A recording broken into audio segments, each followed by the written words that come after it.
Welcome back. अहम खबर आपको देंगे। पहलगाम फॉल्स फ्लैग ऑपरेशन का पर्दा चौक करना जुर्म बन गया है। आसाम के मुसलमान रुकन कानून साज असेंबली अमीनुल इस्लाम को गिरफ्तार किया गया है। बात करेंगे नुमाइंदा खुसूसी सलमान अवान हमें ज्वाइन कर रहे हैं। सलमान, अब जिन्होंने सच बोला उनको इसका खमियाजा भुगतना पड़ रहा है।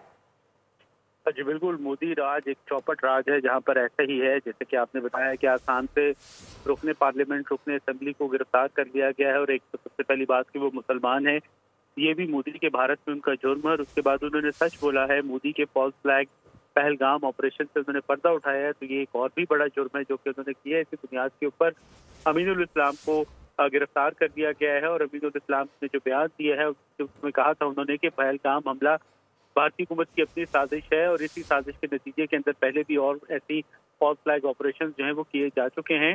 उनका ताल्लुक आसाम की सियासी जमात All India United Democratic Front से है। जराये का कहना है कि उन्हें सच बोलने के ऊपर गिरफ्तार किया गया है।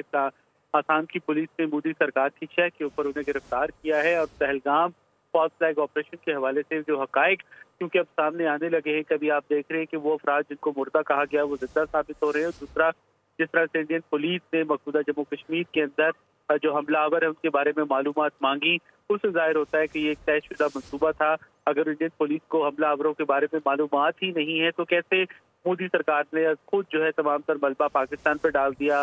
मलबे के जो नाम नहाद मंसूबा साज हैं उनकी निशानदही भी कर दी। तो ये चीजें जो है आहिस्ता आहिस्ता करके वही मौकफ जो पाकिस्तान का है वो पूरी दुनिया के भी सामने आने लगा है। जी ठीक है सलमान, इस हवाले से आप हमें आगाह कर रहे हैं, हमारे साथ ही मौजूद रहिएगा।